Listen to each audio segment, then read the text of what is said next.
This episode of the Nerdcraft Podcast was recorded live on September 3rd, 2014 over on twitch.tv/Nerdcraft Podcast. Apologies for that, ladies and gentlemen. We appear to have some problems with the audio settings there. Some settings weren't switched over properly, and as a result, you couldn't hear Zafin. I don't think you could hear me properly either, so that should all be fixed as of now. So let's just pretend that the last, let's say, 10 minutes didn't happen. And let me once again welcome you to episode 2 of the Nerdcraft Podcast. This is September 3rd, 2014. I'm joined here by Zafin, and we're gonna probably bitch about things for about 90 minutes. How's it going? Oh, Christ. So, basically, in the 10 minutes that don't exist anymore, we were talking about something we were doing before the podcast that we can talk about again. Basically, before the show, we were talking about accents, and we realized that the Liverpool accent is just a very nasal accent with lots of involved. Like a pig. Yeah, it's a bit like a pig. Just with less squealing and more as if you've got like loads of phlegm at the back of your throat. And Yeah. you just throw that in there and you swear a little bit with it and just go, fucking hell, what the fuck? You know, lots of that. What the fuck are you doing? You gotta go high pitch as well. It's like, don't forget the rest of it. I'm not even gonna fucking bother. But yeah, it's a ridiculous accent that many people seem to like. Is the thing, and it's like, people like this accent. It's like, oh, the Liverpool accent's really good for TV. No, it's fucking not. No, it's fucking not. Exactly. Like, I don't want to hear that shit on television. It's like when I hear the Northern Irish accent on television, I'm like, oh god, get it away. I mean, there was a guy from Northern Ireland was presenting, like, was talking about UTV. No, he was one of the guys that they have on before football matches, and he was there before one of the matches at the World Cup, and I was just like, there's all these really good English-spoken accents, and then there's this fucker with an accent from, like, Belfast, and I'm like, oh god, just get rid of him, please. I own the UTV. There's a reason that I sound the way I do. My accent's been slightly refined over the years.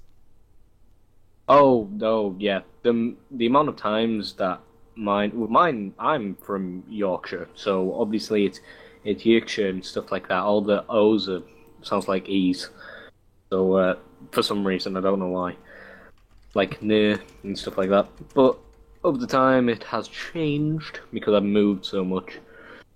So, and talking to fellow British people on the interwebs has changed it also. Yeah. So, yeah. I mean, I don't know. It's not bad. I don't know what's changed my accent. I mean, some people say I sound. Some people think I'm English. Some people think I'm Scottish, which is I don't quite get. My accent sounded more Scottish. Between the two. I sounded more Scottish years ago when I had my slightly more natural accent. Some people think I'm American. I mean, most people. I'm seeing comments all the time that are basically people saying, "Oh, this isn't in the UK yet," or "Next time you're in the UK, you should do this." And I'm like, dude, I'm pretty much in the UK. Come on, I don't sound American. I don't know. I think it's because you enunciate a little bit better than it's probably most. a lot to do with that, because most people, It's because YouTube. Oh yeah, YouTube's changed me a hell of a lot in terms of the way I present myself as well, but Yeah. a few months ago, me and Erin were in town. She was getting her hair done, and I was sitting in the other side of the hairdressers, and we were all like, everyone was talking. It was a fairly small room. There were like only a couple of, like, I think there were like 3 seats where you could get your hair cut, and like she was the only customer. So there was the person doing her hair, there was the person that owned the place sitting behind the till, and there was me sitting in the waiting area. And I mean, you can see everyone. It's, like I said, small room, and you know, we all get talking, and then up comes the topic of my accent, and it was like, one of them asked, you know, where are you from? And I'm like, what do you mean? And they're like, well, where are you from? You don't sound like you're from here. And I'm like, I live literally 25 minutes up the road, and I've lived there my entire life. And they're like, oh, I thought you were like English or something.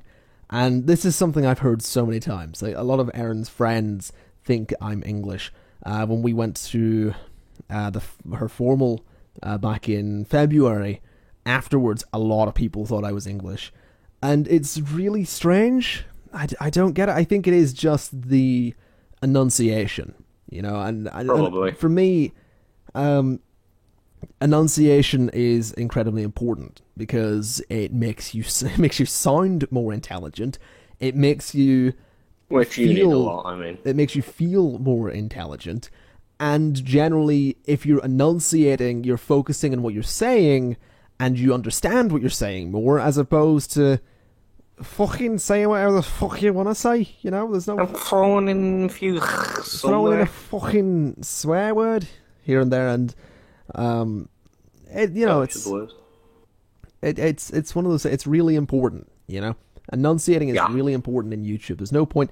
Like, I can't remember the name of the YouTuber, but there's a YouTuber from Belfast. He had a couple of 100,000 subscribers, and I'm watching his videos, and I'm going, I can see how the accent is possibly charming, but at the same time, I don't at all see how the accent is possibly charming. It's like, did you forget his name, or do you just not want to name him? I don't want to name him. I didn't really forget his name. I know exactly who it is, and I don't think he does gaming anymore. But okay, so it's like Pyro. Got it. It's like here we're doing some Minecraft, and we're gonna do some Minecraft today. We're gonna just dig down and see if we can find ourselves some coal, because we need to start smelting this iron we've got here. And if we can do that, then we can make ourselves some armor and go and tackle the dungeon over here. So that's going to be really important to do, so we can move on and start working towards getting to the Nether. And it's like, I hear that accent and I'm like, part of me is like, I can see how that could be funny. It's like, you fucking what? Like, swearing in the Northern Irish accent is hilarious. I love it. It's so good. But anything else, trying to sound happy, for example. I've never been happier in my life. Trying to sound devastated. I've never felt more upset and betrayed in my life. And I'm having the time of my life. I've never been happier and more excited than I am in this moment. You will never see me happier in my life. It's impossible to sound excited or anything other than bored or really, really confused. It's like the Geordies and a lot of the Scouts, really, because Geordies and Scouts accents sound really confused. I've only seen around, you've got the Mackem, which is the Sunderland accent, and then you've got the Geordies. In the Northeast, I only know of like 2 or 3 YouTubers from up here, and they've had to enunciate so much, because if you watch their original videos, like the Geordie one is like, oh, going down the town, and and stuff like that, and it's just like, how can anybody watch this video ever, because no one knows what you're saying? But then the Scouts just don't bother, and it's just like, we're gonna make a sword in Minecraft today. Fucking hell, that's the thing as well. Like, look, there's a creeper. The people that don't bother, there's some people that do it, and it's like, oh, they're being genuine, they're being true to themselves, and it's funny and it works for them. But there's some people, and it's so hard to listen to in anything. Yeah. My one tip to people with YouTube is, 2 tips. It could be one tip in general: good audio. That includes your presentation. That includes how you present your voice to the audience. Because when you're acting, this is why voice acting is always credited as the hardest thing you will ever have to do. The same goes with commentary. Because if you are acting, you can use your entire body to tell a story. If you're voice acting, they can't see you. And you're gonna still be using your arms to enunciate. I do it when I'm doing a commentary that's scripted. I'll use my arms to kind of emphasize points. I talk a lot with my hands. But everything has to be in the voice. Everything. Yeah. Because if it isn't, you're not going to sell it to anyone. I mean, if I spoke on YouTube like I do around my friends, it is just That's the thing there'd with me. be a lack of viewers, quite a lack. I mean, it's literally just it's a lot of ums and ahs and yeah, I know, and you're gonna do this, and but no, you gotta say you're going to make this. I'm going to do this. I'm going here. Yes, all Exactly. announce. You everything. enunciate, and another thing that's important is to remember that there are hundreds of thousands of people that use YouTube whose first language might not be English. So, I always question that. How I know, like you've got the Spanish YouTubers, and they are huge. Some huge Spanish-speaking YouTubers, and there's well, mind you, Spanish is spoken in a lot of countries, but it's like there's a whole other side to YouTube with language barriers. Which, yeah, that's really strange to me. That's one thing I sort of love about it, though. There's so much of YouTube that we never see. Yeah. But I think the one thing that's worth taking away is that for those people coming to channels like ours, right? It's going to be difficult enough for them to sort of understand what's going on because of the language barrier. You know, the language barrier is something that's really going to cause problems. But if we can enunciate, then we make it easier. Because when you're learning another language, you're going to be taught the exact pronunciation of things. And you're taught exactly how to say things in that language. And you take it literally for the first while that you're learning to say it. It's why, people think that people speaking other languages speak slowly because, that they're stupid or they don't grasp language. It's not. It's because they are literally having to enunciate every little point to get the sentence out. And as they become more confident and capable of speaking that language, they'll speak it faster, just in the same way I could really start speaking really quickly here in English because I've been speaking it for 21 years. It's not a good idea to speak that fast because people are going to be going, what? But it's just the way things work. It's really important. Yes. Speaking of YouTube, though, I mean, there's the sides of YouTube that have this, they'll speak slow, they'll speak with a great deal of confidence and clarity. Yes. And then there's the side of YouTube that is sometimes funny, but is filled with people who would rather scream like a twat, going mental in a bar, or, a 12-year-old in Toys R Us who's not gotten the toy that he wanted. And we've been recording a lot of Gmod lately, and that's going to be going up on my channel on September 16th and onwards from there. Mine fucked up, however. And, before going into recording that, I was very much like, oh, I don't know if I want to do this because it is... I always considered it kind of a bandwagon, and I still do consider it a bandwagon, and I always thought, people kind of fake it, but going into Gmod and then coming out of it again after the couple of recording sessions we've had, it's a fucking blast. Yeah, it's really funny, it can be really intense, and it's just generally good all round. Sometimes you get servers where people are being dickheads, sometimes you get servers where people are really friendly and just willing to help you and have a good time. And fortunately, we've had more servers where it's a good time as opposed to bad.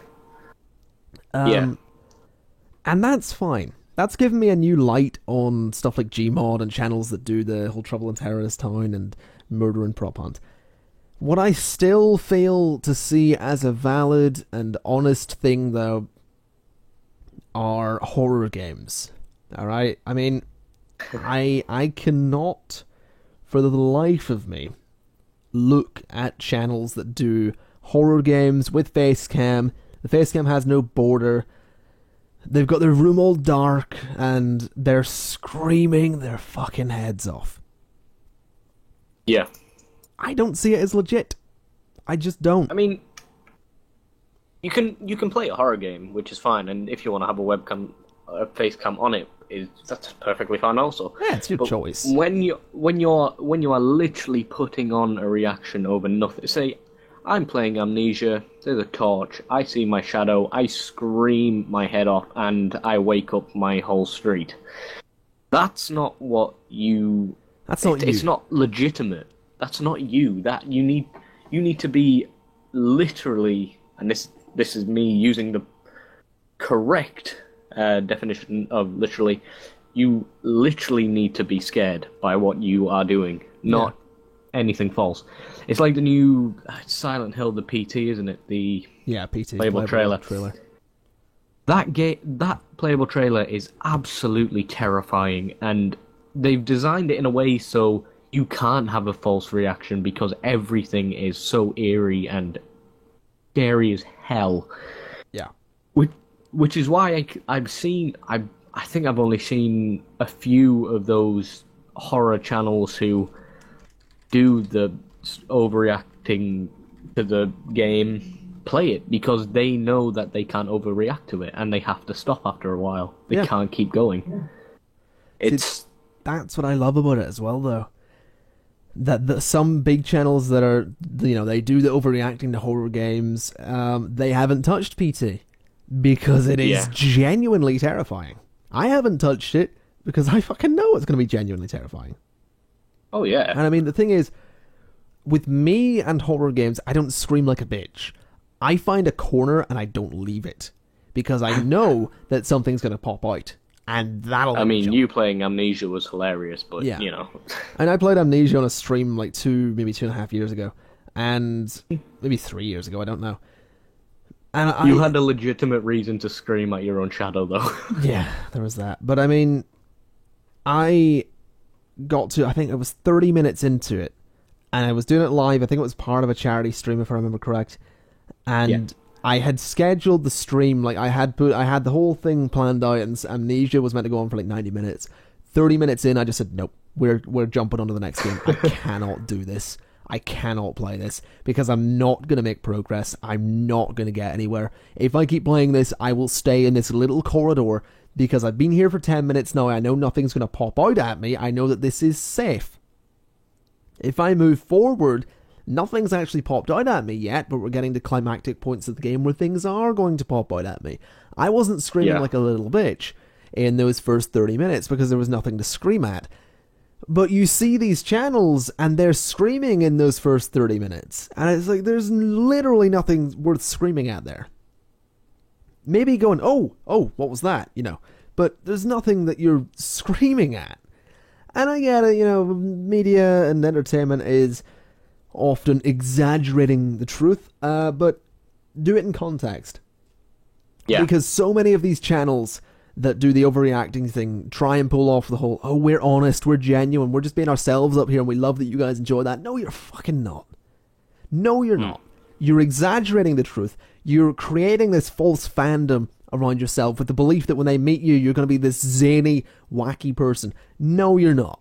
You're not this zany, wacky person. You are someone that has the capability of acting. Just in the same way, I have the capability of acting. If I wanted to go on Gmod and scream my head off, I could do that, no problem, and it would be convincing, people would eat that up, and I would get probably hundreds of thousands of views on my channel in a space of a couple of weeks. Am I going to do that? No! Because it's dishonest. It's incredibly dishonest to build your channel around the belief that you are this crazy, zany, wacky person, and it's why I firmly believe that with YouTube, you are better being yourself from day one, as opposed to building yourself out to be this false persona. Because someday, you're going to get tired of being that person. And you're going to want to just be yourself. And you know what? You're not going to be able to do it and maintain your career. Your channel might build a hell of a lot slower with you just being you. But at least the people are there for you. And not this fake person that you're trying to be. Yeah. See, there's one thing I've seen people do on their channels now. Because people have been getting the dev kits for the Oculus Rift and such, I've been seeing these people who do the horror games do what they call a Oculus horror. Now, these Oculus horrors are literally, I'm using the word literally a lot today. It's pretty much just a walk forwards, go down a corridor, get a jump scare, turn a corner. That's all you have to do. Now, I want someone to play the Silent Hill PT with an Oculus Rift. Oh, God. I mean, it might cause post-traumatic stress disorder. I'm but trying to it would be good remember. content. I'm trying to remember what game it was that would because there was something I remember. Oh, I can't remember what You it could do the was. dropper in Minecraft. No, there was something I can't remember. I think That's it was horrible. there was a combination of like the Oculus Rift and some new technology that was revealed The running recently. thing. There was like the running thing as well, but like there Yeah, was something. it's got a gyro belt and stuff. Yeah, but there was That was a Eurogame there last was year. something else I can't remember. It was recent, and it was like if people use this in conjunction with the Oculus, we might see some actual fucking deaths on something like PT. And Oh Jesus! I suppose that the gyro thing would be an example, but yeah, That thing's weird it's- because it's literally on you're on a conveyor belt and you've got a gyro and a controller in front of you and you are running. So you are running from everything around you. yeah, That'd be horrifying. pretty much. I'd hate that. I I couldn't don't do know. it. Plus, I would too much try it. exercise. See, that's the thing with me. Like, that's why I never got into the Wii. Like, for me, gaming has always been not so much lately. For me, lately it's been more of a kind of a very fine line between just purely for the hobby and to relax and for work. I mean, even though I don't make Yeah. a living off of YouTube, I still consider it work, considering like the amount of effort and time that goes into it. I consider it my sort of a job, sort of work. But Yeah. for me, like when the Wii first became a thing, I looked at it and went, why? When I come in from school or whatever I'm doing, I don't want to have to jump around my living room and be really active. I've been active for 6 hours. Let me come in and have a break. Let me sit down and with a controller and play Halo. I don't want to be Yeah. waving my arms about. I don't want to be flinging myself around the room. I just want to sit down and relax. Now, I realize that's not for everyone. Some people did like the idea that we sold like crazy. But I can never get into it, you know? Same with the Oculus Rift. It's like, I don't want to be moving my head all over the place because it gets really annoying and it'll hurt my neck after like 15 minutes. And with the gyro thing as well, I've got no I've got no interest in, running Yeah. to get anywhere. I just don't care. I mean, I got a Wii to start with, and it came with Wii Sports, obviously. But I only got it for things like Mario Kart and Super Smash Bros. Because they were the games that I remembered from my childhood on like N64 and stuff. So I didn't ever want. The problem was you always had to like, you would either for Mario Kart obviously you'd either use a wheel or just use it out of the wheel, or you'd. But for Smash Bros, you'd sit there with your nunchuck and your other thing, that whatever it was called. You'd sit there and you'd swing your arms around and do whatever it was to hit people. That is just too much effort to play a game like that. My arms would be dead after one battle. It's just like, okay, Captain Falcon, you've got me, but just kill me now. It's yeah, I mean, I don't know. The thing I want with the Wii U, for example, I want to play Mario Kart. I really want to play Mario Kart,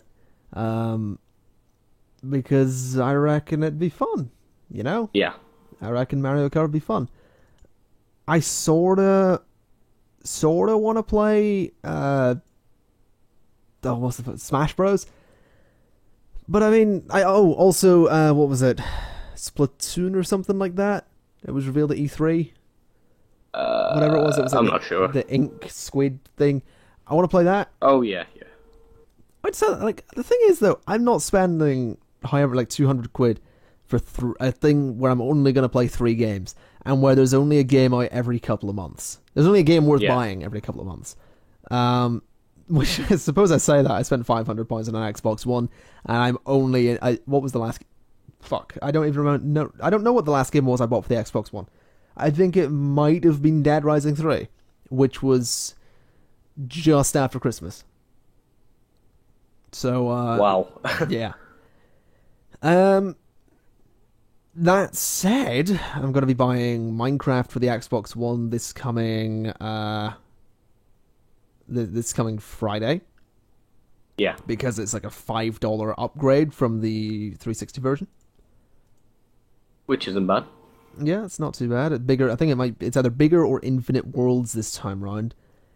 Oh, So that's better. I Then might you're do. very limited on the other one. I might do a couple of videos on it just to have a bit of fun and see what exactly there is there. Just Yeah, I don't see why not. A couple of videos of Minecraft Minecraft Xbox One.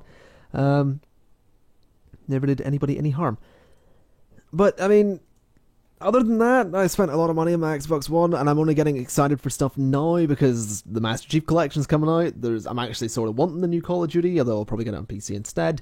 Mm. You know, there's a load of games coming out for it. Friggin' Sunset Overdrive, for example. I want to get that. It looks pretty good, although it's also coming to PC, so I'll probably just get it on PC. I think the only exclusive game I'm interested in is the Master Chief Collection at this point, although I'm also considering Destiny. I mean, Destiny is out next Tuesday, the September 9th. yeah. I played the beta, but... Well, I said beta. It was too close to launch to really be a beta, but... They said... It wasn't that good. I enjoyed the PvP. It was really good fun. But I know that the Master Chief Collection gets... Halo 2 multiplayer, for example. And there's also the whole, getting into Halo 5 beta at the end of December for, the last week of December, the first 2 weeks in January are the Halo 5 multiplayer beta. Yeah. So, even though Destiny is going to be a thing, I can't see it being that big. I mean, it's Bungie's next game, but I don't think anyone said it's actually exceptionally good. So No, I've been hearing a lot of problems. Well, either problems or just people not caring about it. To be honest, the game's coming out soon. Not soon, but coming in the foreseeable future that we know of. I'm interested in.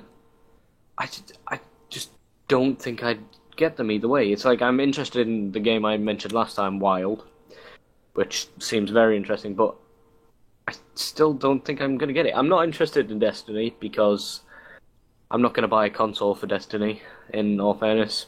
And it's the same with COD and Assassin's Creed and things like that. I don't want to pay extra money for a game for these handfuls of games that are being announced and such, just so I can play them for a couple of months, and that's it. I think the one thing as well is with Destiny, I was interested to read a couple of weeks ago, maybe a month or two ago, about the endgame content is purely raids, 5 or 6 man raids, and there is no matchmaking. Not for the endgame content. So you need, these are 5 or 6 man raids, right? You need those 5 or 6 men because of the way the raiding works. You need that many people. But there is no matchmaking, so you can't queue for it, which is a bit of a problem. So you literally need to have 5 or 6 people online at the same time. And,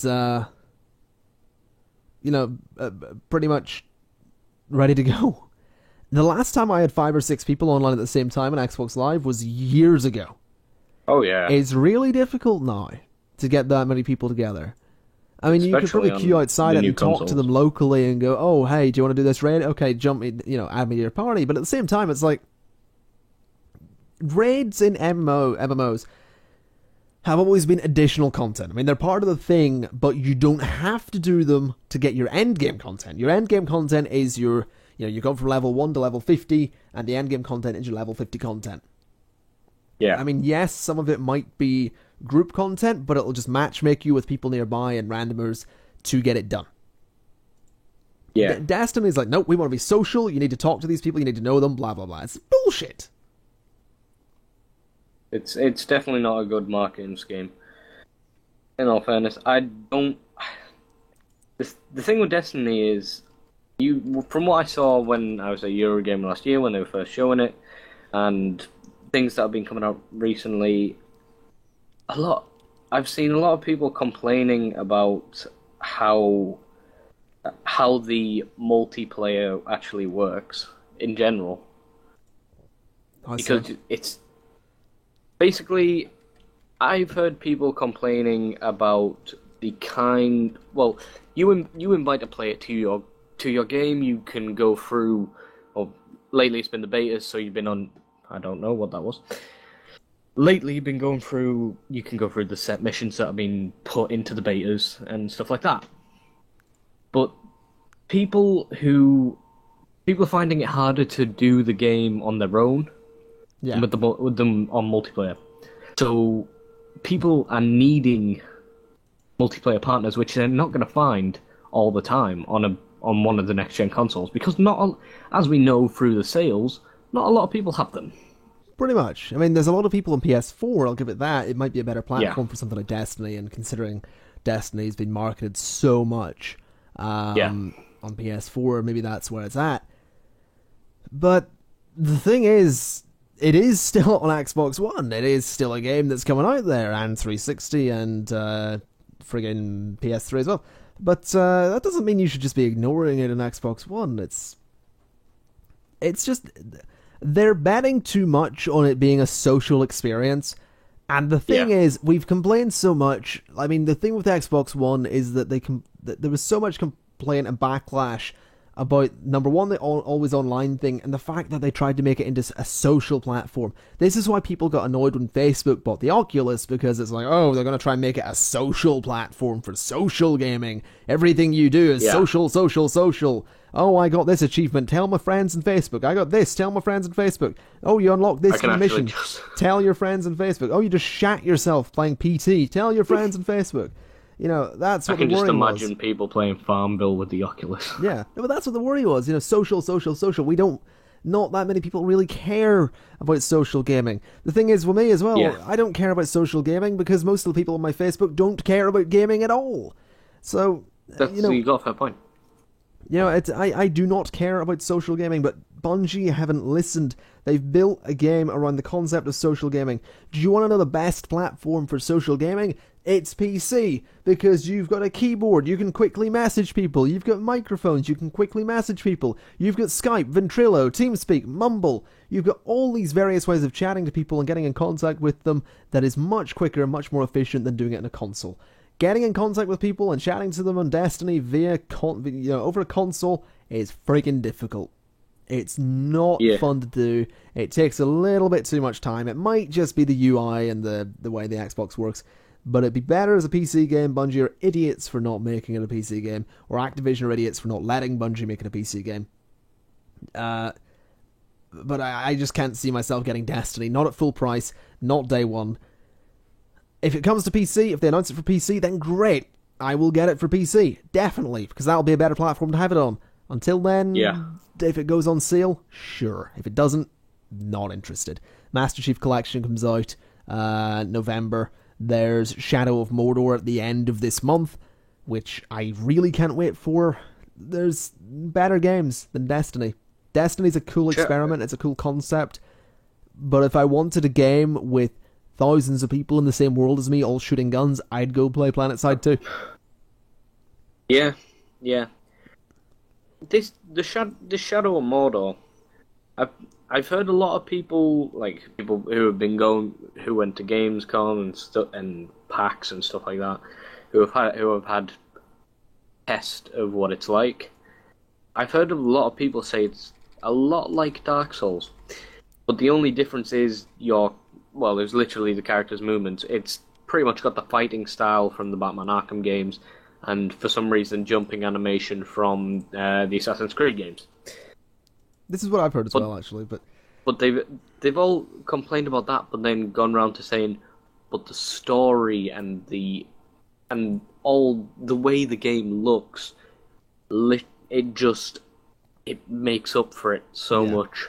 See, this is the thing. Like, people are talking about that, and it's like, the game isn't about the mechanics, though. The game is about the experience, because it's a heavily story-based game. And, I mean, it's going to be a nightmare to fucking edit for a Let's Play, but I can't wait to get into it. Anyway, But it's like the whole concept of, oh, see this enemy, this kind of, say, elite enemy that you let live earlier. Now, like 6 hours later in the game, he is a boss. He's been promoted. He's now not just leading a squad, he's leading an army. Yeah. I love that. I love that the enemies kind of remember you, even if it turns out to be a bit scripted. I don't care. Because Dishonored did something pretty good with that. Like, one of the big things in Dishonored, and it's a slight spoiler, there's a guy very early on in the game who you have the choice of killing or not, and if you kill him, nothing happens. But if you let him live, he turns up later as one of the infected people. And you know it's him. You know for sure it's him. There's a way you know it's him, but you know for sure it's him. And that's just a little thing. Your choice. It's so cool. Resulted in you letting him live was worse than you killing him. That's really cool. It's just little things like that, little nods to things you've done in the past. And Shadow of Mordor has that, but in a really big way, by saying, like, this enemy that you shot in the leg with an arrow earlier in the game now really doesn't like you. He hates you even more than he did. Yeah. Well, I can't wait for that. What I've heard about it, which I think is absolutely amazing, when you're traveling around, because it's all discovering on who this entity is that is with you, and who you are in connection to it. Yeah, I mean, I think the whole thing has so much potential to be this huge game. I think... I mean, I saw a post on Reddit yesterday that was basically, as a Lord of the Rings fan, this whole month is going to be just me hoping that Shadow of Mordor isn't shit. Because it's been a long time since we've had a good Lord of the Rings game. I remember playing Battle for Middle-earth and Battle for Middle-earth 2. Those were two fantastic games. There was the Lord of the Rings game that was basically Star Wars Battlefront. I can't remember the name of it. Was it War in the North? Or not something like that. I can't remember. I think it was War in the North, something like that. Or Witch King or some shit. I can't remember. But like, I've never played the Lord of the Rings games that follow the story of the movies because I played a couple of them. I played them, but I never really liked them. There was one which was very turn based. When fighting, I think that was like, I want to say that's Fellowship. Yeah, whatever it was. Then there was also a Lord of the Rings game that went up on XBLA maybe a year or two ago. It was the MOBA style one. Oh, and it didn't work. Yeah. It wasn't very good. But I really want Shadow of Mordor to be good, because it has the potential to be. It could do for Lord of the Rings games what the Batman Arkham games did for Batman games. Like Batman games before that were always silly and bright and fun and, over the top. It's like what Christopher Nolan's Batman has done for superhero cinema. It's allowed DC to go down a much darker path, even though they've said that Nolan's Batman doesn't exist in the current DC cinematic universe because it was too grounded in reality and just wouldn't make sense with, Superman and all that. That's fair enough, I get that. But at the same time, it's opened the door for superhero movies in general to be more grounded in reality, and that's really cool. That is really cool, and that's possibly what Shadow of Mordor could potentially do. The only thing I don't want them to do is have really silly nods to the movies. If you know what I mean? It's like you, for some reason, bump into Bilbo. It's like, what's going on? You bump into one of the hobbits or something like that, or one of the dwarves or something like that. I don't know what it's set, but you bump into one of them and it's like, why? I think it's around the creation of the ring, something like that. But long before then. But it's one of those stupid things that they just don't need those kind of nods. Like, for example, but what I have in the Hobbit, the first Hobbit movie, when the trolls are turned to stone, that is in the Lord of the Rings. You do. I didn't realize till the second time I watched it. Yeah, till I rewatched the Fellowship. Yeah, I mean that's a cool nod. I mean, it's not Yeah, a that's nod. a cool- That's not necessarily a nod. It's bringing things full circle, but it's cool that it's there. You know, Yeah. doing something like that is a cool idea. But Well, you know, having like, you know, hello, I'm Bilbo. I have a funny feeling I'm gonna go on an unexpected journey really soon, and then probably desolate something, and then have a battle with some number of armies lower than 6 and greater than 4. You know, it's. I hope if they do have nods, they're really subtle, and they're so subtle that you'll probably miss them.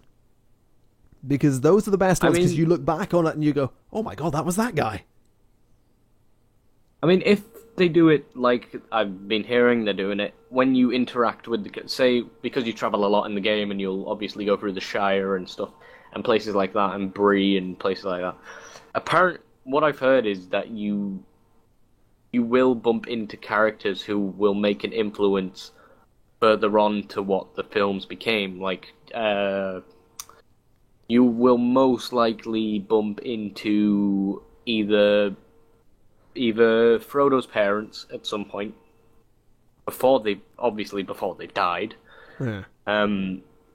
and supposedly some mercenaries in Bree, I believe, and those mercenaries in Bree have some weird connection to Aragorn, but yeah, I mean, I'd be really surprised if we don't end up bumping into you know, a young Gandalf, Gandalf or Radagast, or there's like the blue wizards as well. I think they were. Yeah, you have two blues, Radagast, Saruman, and Gandalf. I think there were just 5 of them, weren't there? I think so. I'd be really surprised if we didn't bump into like the blue wizards or something like. Well, we will bump into a wizard. Like I'd say that's really likely. Yeah, you obviously have to. It's all about spirituality and stuff like that in the game, so there's got to be some connection to one of them. I just hope that... I hope that they've actually got the voice actors. I hope if you bump into Saruman, it's Christopher Lee. If you bump into Gandalf, it's... Ian McKellen. Ian McKellen, yeah. You know, I hope they've got the voice actors, because there's I mean, they nothing can go around worse. that if they get the blue ones. True, very true. But there'd be nothing worse than bumping into Gandalf and it looks like Ian McKellen. I was like, you're right, I'm Gandalf.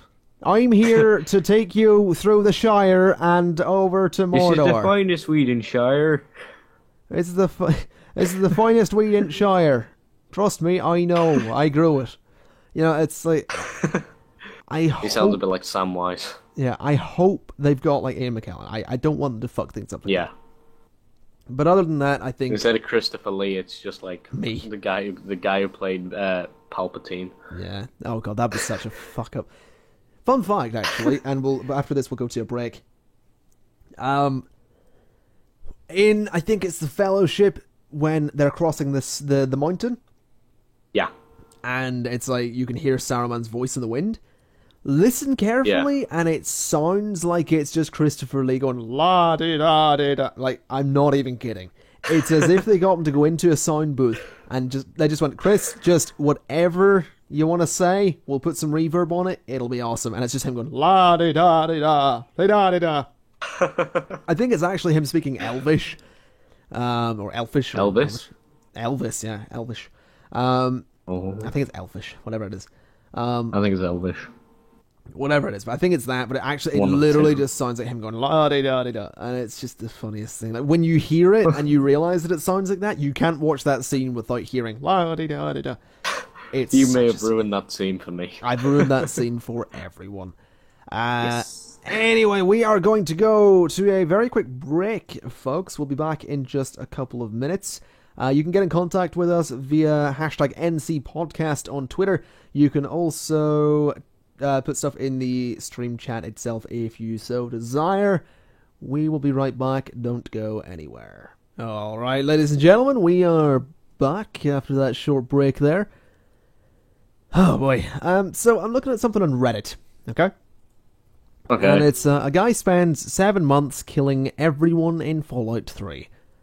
Now, number one, Fox News is going to be all over that in about an hour. But number two, And I think this can tie in nicely to Shadow of Mordor. I really hope there's shit like that in Shadow of Mordor. I hope that if everybody? I really want to, I can kill pretty much everyone I want to.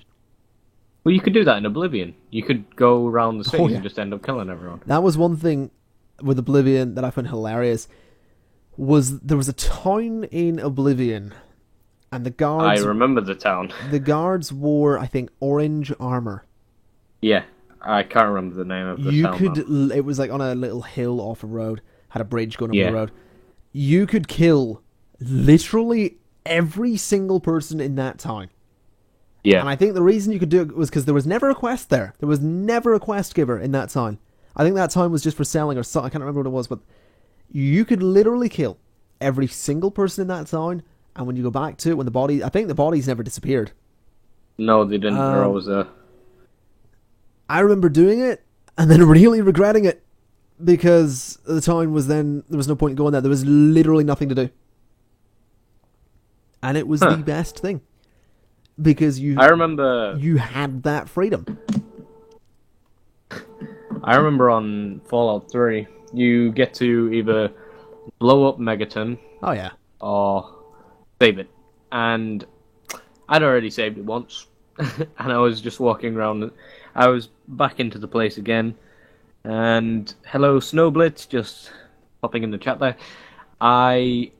Basically what I did was I realised the town's not that useful. There's a couple of quests that you can do in there, and you get a shitty little house, and that's about it, that people randomly walk into for some reason. Yeah. So I decided I'd blow the place up and just go on a killing spree. So I blew the place up, then went to Tenpenny Tower. Oh yeah, I went on a killing spree for sure. I went to Tenpenny Tower and power-fisted Tenpenny off the top. He of course fell. Because if you don't know and you've never played Fallout 3, Mr. Tenpenny is on the biggest tower for some reason, and he is loaded and he sits at the top on his chair. Now if you walk into him, he will stand up, and his railing isn't very good. So I power punched him and he went flying. And I didn't know this, but a couple of days later, if you go back, the body's obviously still there because it's a Bethesda game and they keep the bodies. I went back and I didn't know that there was actually a sniper rifle in there. All right. A very powerful sniper rifle. And I could have done with said sniper rifle the day that I killed him, because I ran into a lot of Deathclaws and I got my ass raped, just to put it nicely. Yeah, well, somewhat. See, that's the thing with Bethesda games, like the whole bodies staying where they are. I love that in games. I sort of hope they do it in Shadow of Mordor as well. Just can you imagine? Because it's all about the enemies remember you.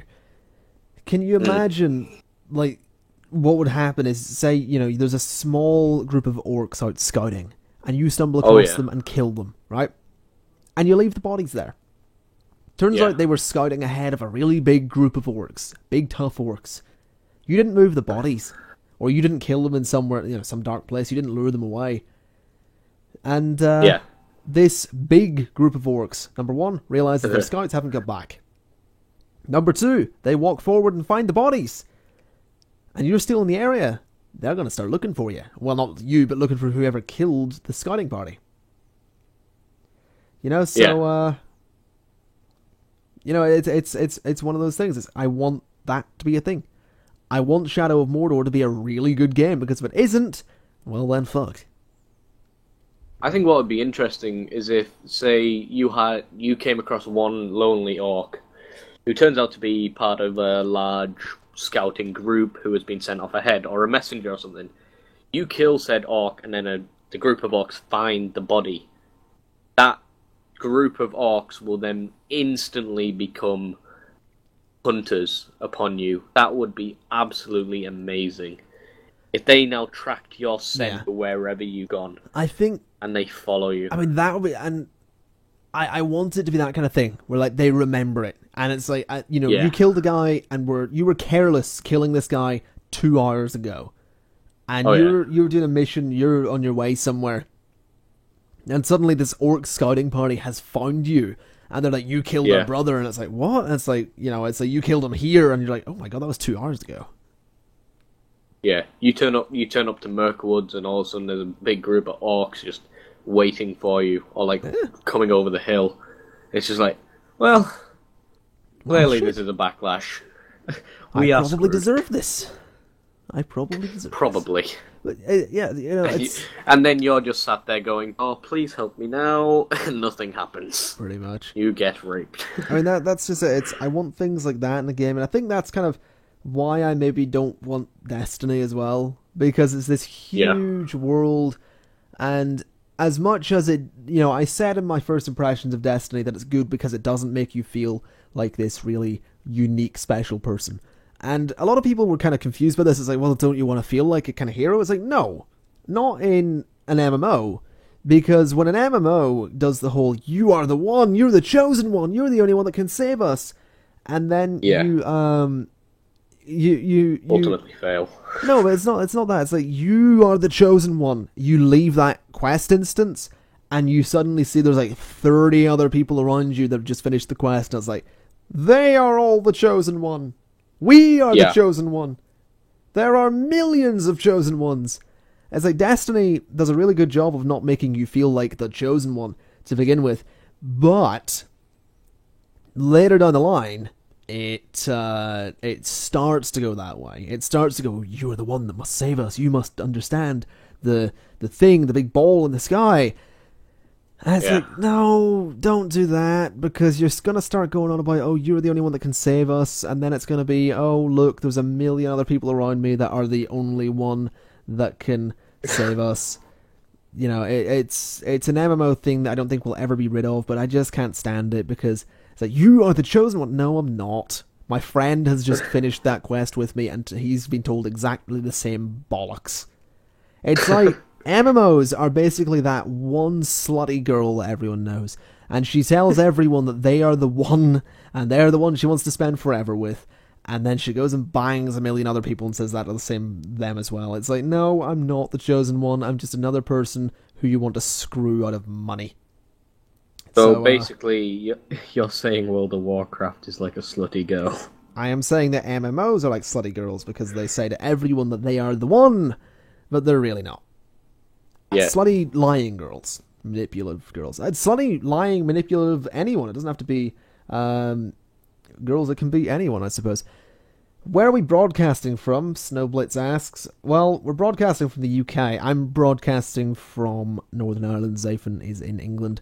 And that's where we're broadcasting from. But, MMOs are just... I really want to get into WildStar, for example. Like, I'm still paying my WildStar subscription. I haven't touched the game in about a month. I want to get into it. I want more people to play it with. I want people to get money and to buy it. WildStar is one game, I think, that I really want more people to play. Because it can be so much fun. It can be an absolute blast. It's funny, it's silly, it isn't a kind of fantasy, it's a sci-fi MMO, a sci-fi fantasy, but I mean, generally speaking, you think of fantasy MMO, you think of World of Warcraft, you think of Guild Wars. WildStar's a sci-fi fantasy MMO, which is kind of cool. It's got a fairly interesting story, it's got a lot of interesting mechanics. I generally really enjoy it and just want more people to play it, so it's something that I will get back into. And I really want to get my WildStar channel going again, for example, but it's just, at the minute, there's no one really willing to play it, which kind of sucks. But, just MMOs in general. Slutty people who tell you you're the one when you're really not. So, that should be the quote to every MMO on the back. It's like, IGN, you're the slutty girl. You're like that slutty person you knew in college.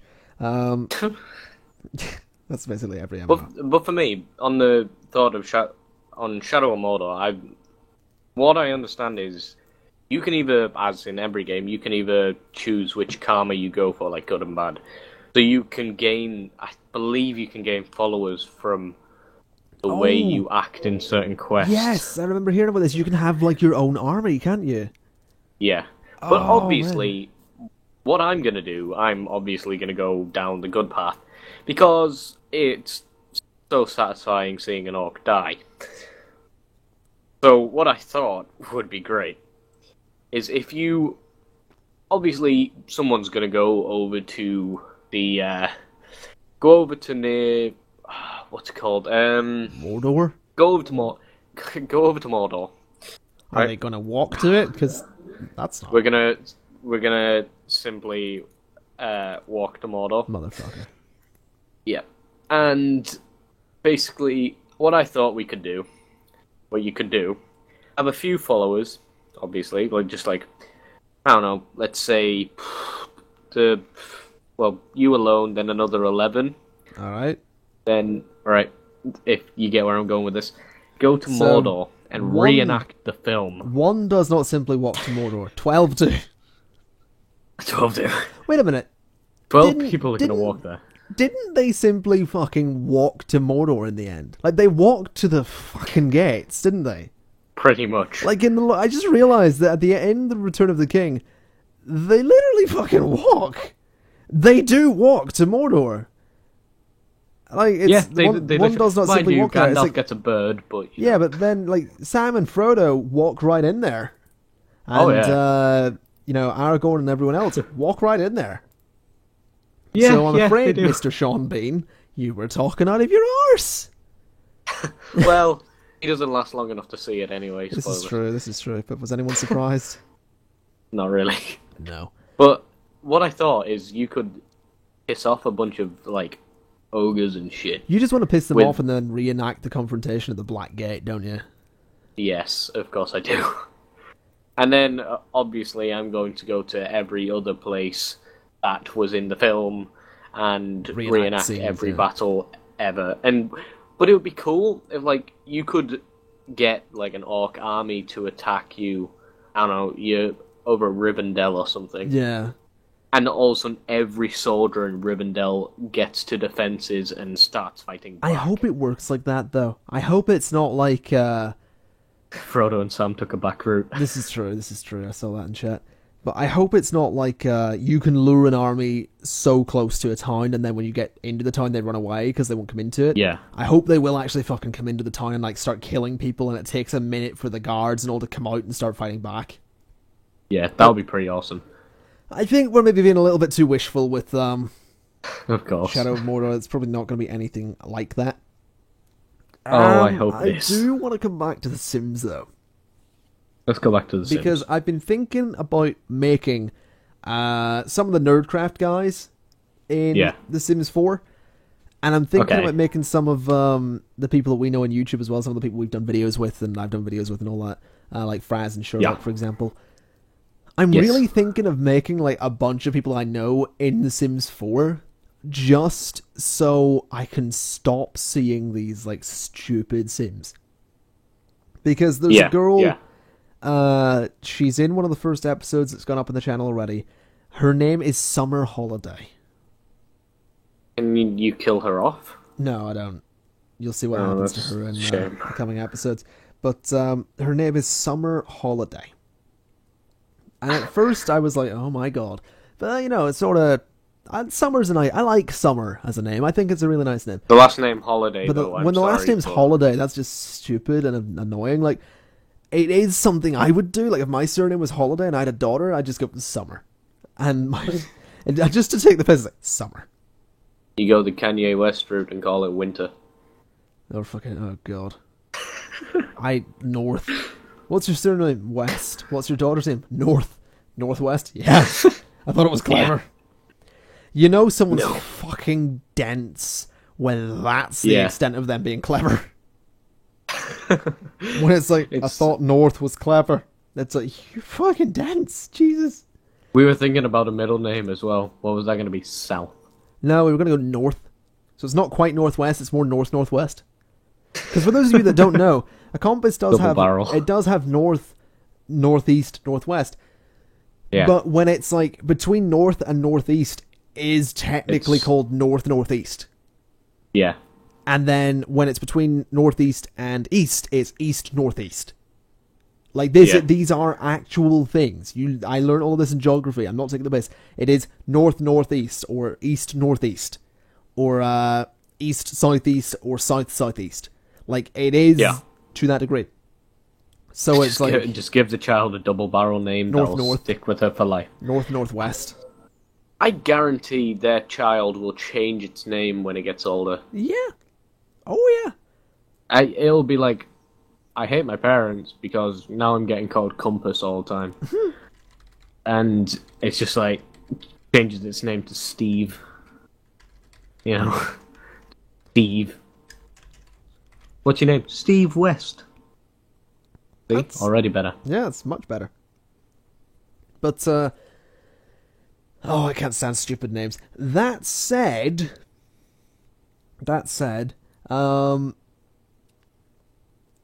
I always end up naming like Sims stupid things, and I always end up like Summer Holiday was such a stupid name. But Jesus. at the same time, I almost called my cat Dave. Wow. Like, I've got a cat called Milo, and I love the name Milo. It works for him perfectly. He's adorable. And Milo's quite a cute name as well. It works really well. But I was so tempted to just go Dave. Just so I could make the joke that later on that it's Dave. Yeah, it's Dave the cat. Yeah, Have you met my cat? What's its name? Dave. Or like Brian. Brian the cat. Brian. You know, like, can you fucking imagine how great that would be? You know, it's things like, things like that. It's like Brian the cat, Dave the cat. You know, it's just really simple names. Yeah. And I love the idea of that for a cat. I love that you could have a cat that's called Dave and just have so much personality. You know, Yeah. I love that. And it's like, silly names are sometimes really fun. But Why yeah, did you call your cat Dave? He's a bit of a swinger. he's a bit of a Dave. He looked like a Dave. Pablo, there you go. Yeah, Pablo the cat. But Pablo the parrot, I suppose. But The stupidest name that I saw in The Sims. In The Sims 3, I don't know if it's the same for everybody, but there is a family who lives in a massive gothic mansion, the Goth and family. the said family is called the Addams family. Oh, really? I Yes, don't remember them. Were they I in an do believe expansion? so. There's place. Either in the expansion or it's in the top corner of the original. I think the they first might place. have been an expansion. I don't remember them. Probably, but still, the fact that they made that joke is just like, come on, really? You made the obvious joke. There aren't really that many. I'm not finding any jokes in The Sims 4. I mean, Summer Holiday, clever, not that clever. It's a but But I haven't really found many jokes. Other than, I suppose it's weird though, because I can't remember who it was, but someone I watched on YouTube said, I made a really good point about The Sims. Like, games are funny when things don't go to plan, or when things are kind of few and far between. I think it was Nerd Cubed on Goat Sim, right? Oh yeah. He called it an abysmal game because everything was silly. Like, when you run into a wall with your goat and its head spazzes out and its tongue spazzes out, that's funny once or twice, but after that it's not. Whereas if that game had proper Gets annoying. physics and it was all serious, and then you ran into a wall and it did that once, you'd laugh your ass off. And it knocks the bloody goat out. Yeah. You'd Yeah. laugh your ass off because it's funny. Because it doesn't go to plan. But, when it's I mean, silly all the time, yeah. it's suddenly not funny. No, I don't ever. Games, the simulator games that they're thinking of is like, I'm not that interested in them. I mean, it's okay, Goat Simulator, cool. I get to be a goat for about half an hour, then Yeah. get bored. I mean, I played Goat... No, that's the thing with me. I did loads of videos on Goat Sim, and people were like, why are you doing so many on Goat Sim? And I did like 7 Goat Simulator videos in one weekend. I got so much stick from it. Like, I know several people I know were like, why are you doing this? I wanted them out of the way because, number one, I knew that after a week people wouldn't care, and number two, there were cool things to show off, and number three, I knew that if I had enough content to go up over a couple of days, I wouldn't record it for a couple of days, and I wouldn't want to play it.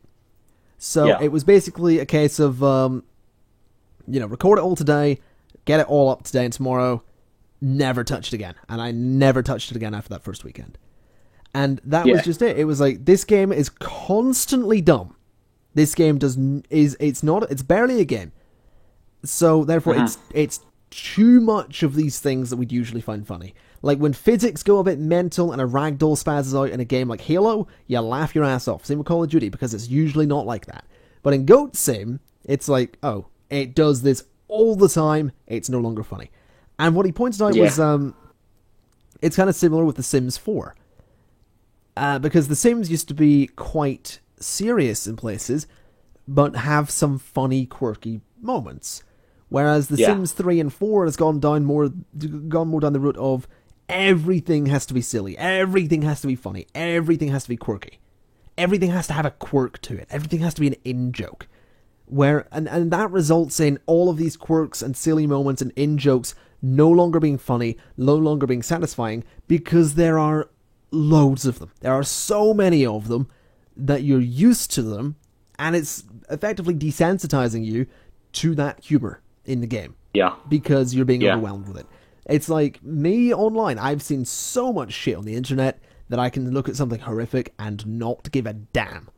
Not be affected at all, because I've seen worse. See it on the daily. You know, it's that. It's that exact thing with games. And that's, I suppose, one of my big complaints with stuff like Goat Sim and Sims 4 is that they're trying too hard to be edgy and be funny and quirky. The Goat Sim was like, oh, look how funky and silly we are. It's like, no, you're too silly. And then it spawned Rock Simulator. And then there was like Cat Simulator. But it wasn't Cat Simulator in a kind of serious, it was a stupid cat simulator. Cat Lateral Damage was good, it didn't claim to be a simulator. But it's like, all these games, it's like Rock Simulator, Cat Simulator. It's like, fuck off. We had one stupid simulator game, and it's brought out all these other ones. It's gone to the point where it was funny, then it was annoying, and now it's just pointless. You know? Yeah. Like, no one's looking at Goat Sim and going, oh, I can't wait for the day when the next big update comes out. No YouTuber is looking at Goat Sim and going, oh, I can't wait for the next big update comes out. Because no YouTuber in their right mind is still playing Goat Simulator. None. Because it was relevant for a weekend. That was literally it. The point of the game was to be a joke. It was supposed to be, when it was released, it would no longer be developed for. Made a buttload of money. They started adding things to it. It's like, no, don't do that. Don't treat this like a serious game, because you're going to encourage other developers to do the same. You really don't want to do that. The gaming community and all of that is toxic enough. This, I think Total Biscuit coined the phrase beauty bait. As in, this game appeals to all those zany YouTubers who make those quick fire videos what they do. That's Goat Sim. That's what Rock Sim was going to be. That's what Cat Sim was going to be. It's just trying to get PewDiePie to play your game because it will make you shit tons of money. You've got no interest in making a good game. You just want someone big to play it. Pretty much. Adam pointing out in chat, Surgeon Sim spawned the silly simulator era. Kind of, but Surgeon Sim is kind of... It's actually a decent game. It's a good game, is the thing. It is a complete game. There's a point to it, whereas Goat Sim doesn't really have a point. Like, Surgeon Sim is... You can play Surgeon Simulator and do really well, and have pretty much a flawless experience. I mean, you're still, like, breaking the ribs with a hammer, and you're still, like, just cutting arteries and somehow you like survive. And, just dropping the, new heart in there. Fair enough. You might rip out a lung to get to the heart. You literally reach in with your hand, rip out the lung, and your watch falls into the chest cavity. Fair enough. Yeah. But Surgeon Sim is a polished, complete game, whereas Goat Simulator is fucking what? I mean, what is Goat Sim? What, is it a score type game? Is it a sandbox God game? God knows what it is. Is it just meant to be a thing that PewDiePie plays? Because that's... I don't fucking know. I honestly think it's got a deeper meaning to it. Oh, fuck. It's all about Here we go. the Hold on. humanity of. Let me just sit up in my chair so I can get ready to Right. take this mind fucking. Okay. So the idea for Goat Simulator is actually it's to show the humanity of goats in a real world. All right, folks, that's And all that- we've got time for tonight. Thank you. No, continue. Yeah, and that they are depressed, so they run around rampant and attack the humans for neglecting them for so many years. That's what I believe Simulator is truly telling us. You are so edgy. Yeah. Seriously, you would single tier. single tier. Single Not tier. half a fucking tier. It's It's the not even game a needs tier. an Oscar. The game needs an Oscar. You said os, and I just remembered the fucking ostrich. I will say, I love that they call everything like the tall goat, the feather goat. Yeah. I can't remember what the whale was called, but it was like I love that they call it like the tall goat, because I loved Yeah. making those videos. Like just the, ladies and gentlemen, this is the tall goat. As you can see, the tall goat has a very long neck. It would commonly be seen on the plains of Africa. Like that kind of satire, like taking it very seriously, but everything you're saying is such crap. I Yeah. love that kind of video. I love doing that. It's like you put on a very serious tone of voice. It's like when I did, what game was it? I think I did it a little bit in my air control video, but I eventually just Yeah. broke down because I could not take it seriously. But it's like, ladies and gentlemen, welcome to Air Control. This is a next-gen experience, next-gen flight simulator, as you can clearly see. But it's that kind of thing. You take it really seriously until you literally cannot do it anymore. You know, like Yeah. Air Control, I couldn't do it. But it's things like that. I love that kind of video, but it's so few and far between that I can get to make it because I'm doing Yeah. other things, and there's so like there are loads of bad games in Steam, but at the same time I'm so not many. willing to spend £30 on a bad game just so I can make one of those videos. You know, I spent a bit of money on I think it was Unturned, or maybe it was Air Control. It was one or the other. I think it was Air Control. Probably Air Control. And fine, I think you have to pay for both of them, so whatever one it Yeah. was, Unturned might be free to play. But I actually bought Air Control just because number one, it was cheap, and number two, I knew I could get a funny video out of it. Yeah. And I mean, it was a shit game. I think everyone knew it was a shit game. Yeah, but, pretty you know, much. it didn't really get much more support after people realized it was a shit game. Goat Simulator shouldn't have gotten much more support after people realized it wasn't really a game, it was just a quirky thing for a weekend. But Yeah. then they've been updating it and adding things. It's like, no, don't do that. You said you weren't gonna do this. You said the point of this game was like to make it in a month, put it out there and just let people have a laugh with it. Like it was, I'm pretty sure Goat Simulator was spawned when PewDiePie made a joke about a goat simulator, and these guys went, we'll make it. Yeah, probably. It was literally By the PewDiePie way- going, I'll play this game if someone makes it, and they went, we'll fucking make it. Yeah. I just want to put out there that if you have any quarrel, anything for us to talk about on the podcast today, you can use hashtag NCPodcast on Twitter, and we will see it and answer anything or talk about anything you suggest. Just a reminder. Pretty much. Yeah. But, it's... We just dropped to one viewer. Where did everyone I go? think Twitch is having a moment. But, Either that or we were talking about Goat Simulator and it just killed everybody. oh no, talking about Goat Simulator should have brought in hundreds of thousands of viewers. But, Oh, yeah. no, I I think... mean, do you want to do a scream right now and Nah, just it's good. throw up a picture of a That'd be horror too much. game and, But, you know... no, I think, like, Goat Sim was one, but I want to talk, and I think we'll kind of finish on this topic and move on to one final one for the last 10 or Yeah. so minutes. But, Yeah. Unturned, alright? People got really annoyed when I said shit about Unturned. And I just want to point out, the What the Fuck is Steam Doing series is partial satire. As in, I don't enjoy, Air Control was genuine, but Unturned was a little bit of an exaggeration. And that's something with that series that's meant to be a little bit over the top. It's still not a good game. It doesn't look great, doesn't play great, doesn't feel great. There's not much of an experience there. Yes, it's early access, I get that. But I don't care. I don't fucking care. It doesn't look like it's going to be a good game. It looks like it might be alright for a day or two, that's fair enough. But it's literally a game that's catered towards people that can't run Minecraft and DayZ. And if you can't run Minecraft and DayZ, great, Unturned's for you. It's not for me. Yeah. It's not for me at all. And I just didn't enjoy it. In the slightest. Did not like it. And people got really pissed off with that. I like the thought of it to begin with. Like, I watched a couple of videos and might be something I like the might concept, be able to play. But then I couldn't watch it for any longer than about 20 minutes. Anything any longer than about 20 minutes. So me playing the game would be awful. It just hurts my eyes. I like the concept, but I don't like the execution. And then people got really pissed off because, a 16-year-old made this game. I don't fucking care.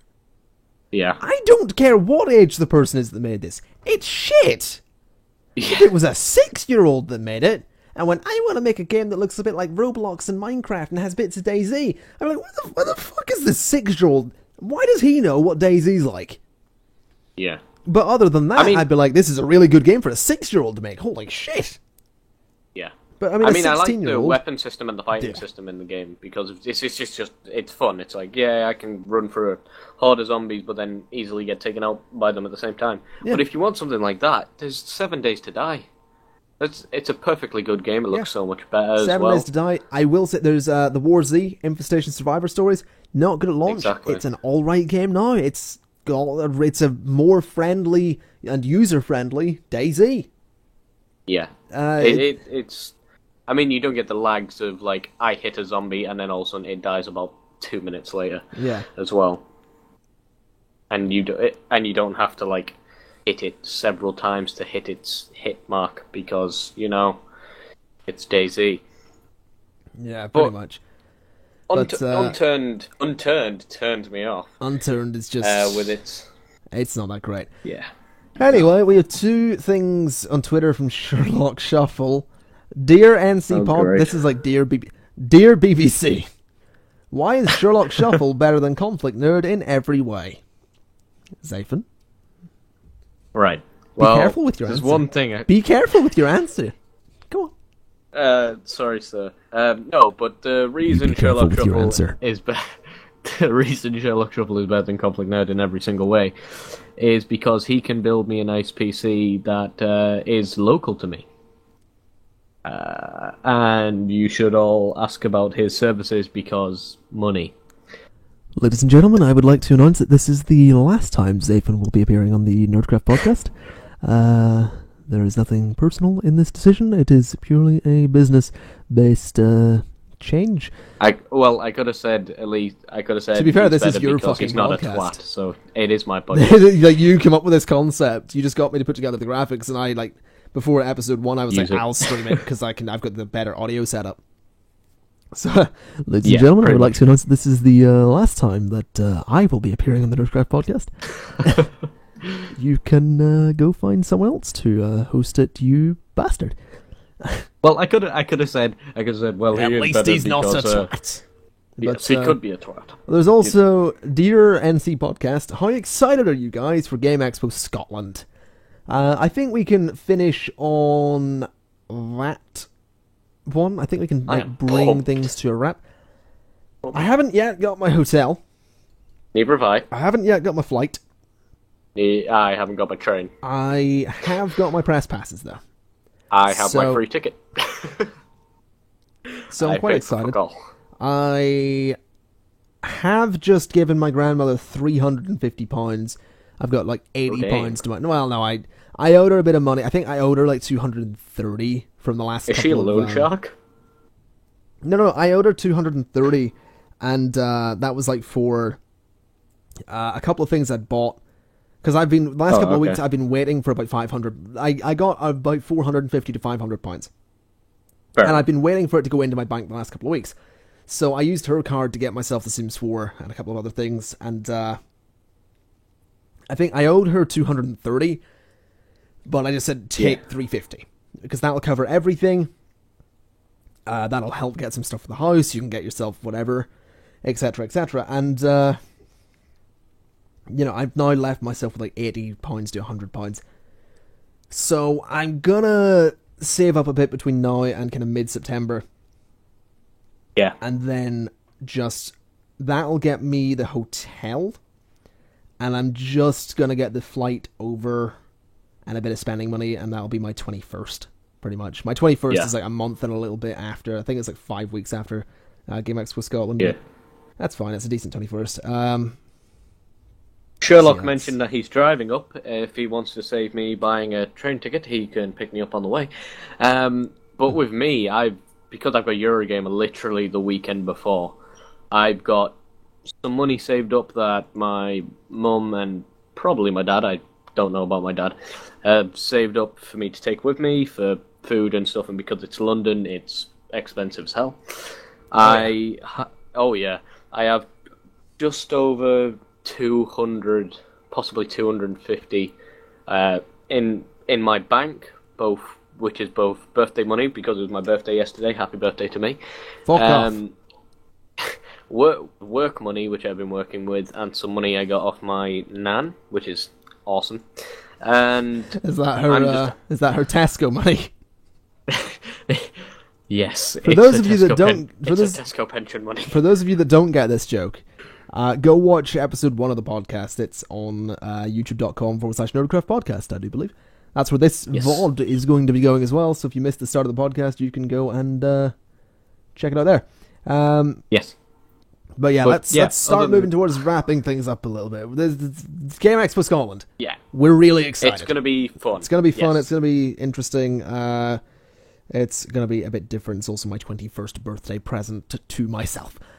So fair enough. Yes, it should be very interesting. Yes. 21st birthday present to myself, where I will probably be working. I'll probably take a camera with me and some microphones so I can interview people. I'm also wanting to possibly do, if you'll let me, record a Nerdcraft podcast at Game Expo Scotland. Yeah. That's fine. It's up to you because you're the one who does the editing, uploads it, all of that. Okay. We can record my short branded name 45-minute episode at Game Expo Scotland or something. See who's about. We can always just record us playing Cards Against Humanity because I know there's that too. Either Adam or myself are going to bring stuff that as well, which will be fun. But I think it's going to be interesting. It's going to be exciting, and we're going to start wrapping things up. So start plugging yourself. Where can we find you? What do you do? I am Zafin. I am on YouTube at user/Zafin or channel/Zafin or whatever they do nowadays. And I, every now and then, upload videos when I can. I mean, we just recorded some Gmod, which I don't have any audio for. I'm also found on Twitter at Zafin, and I tweet a lot about random crap there, about my daily business and stuff like that. You can also find me on Twitch, which is /Zafin, and that's about it. Alright. I am Conflict Nerd. You can find me on YouTube. Just go to conflictnerd.com. It will take you there much quicker than the YouTube link. Facebook.com/Conflict Nerd. Twitter, Conflict Nerd, all the same stuff. Twitch is The Conflict Nerd because some bastard stole my name and then deleted the account. And I need to get in contact with Twitch and say, hey, can I have this? That's pretty much it. I do Let's Play videos. I have a Sims 4 Let's Play going on right now. I've been doing some BeamNG, Ort Online, which is really fun. SimCity is coming to an end next week. Episode 50 will see the end to that series. And this coming Sunday, I'm actually going to be giving away a copy of The Sims 4. So go to my Facebook page. You can find the information about that there. It's going to relate to the 4 episodes of the Sims 4 Let's Play that have been up at that point. So that is pretty much what I do. That is where you can find me, and that's also where you can find Zafin as well. We did some Gmod recently. That'll be up on my channel in a couple of weeks. I think it's September 16th is the day that you can find us both in a Gmod video on a YouTube near you. Arsing around. Oh, they're good. Yes. Some of them are really fucking good. Which I never thought I would say about Gmod content that I'm in, but some of it's really fucking good. Anyway, folks, we are going to Indeed. leave it there. We've been streaming for just over 90 minutes, 5 of which were spent on a break. So you're getting about a 85-minute episode here. You lucky bastards. Yeah, you lucky bastards. Thank you all very much for coming along this evening. We are going to try and make this a very regular occurrence, hopefully every Wednesday at 9 p.m. GMT or GMT plus 1, whatever time zone it happens to be, here on twitch.tv/nerdcraft podcast. You can find this VOD probably tomorrow on youtube.com/nerdcraft podcast. Once again, you can find me on youtube.com/conflictnerd and Zafin on youtube.com/Zafin. Thank you very much for watching, and we will see you all next time. Bye-bye. Goodbye.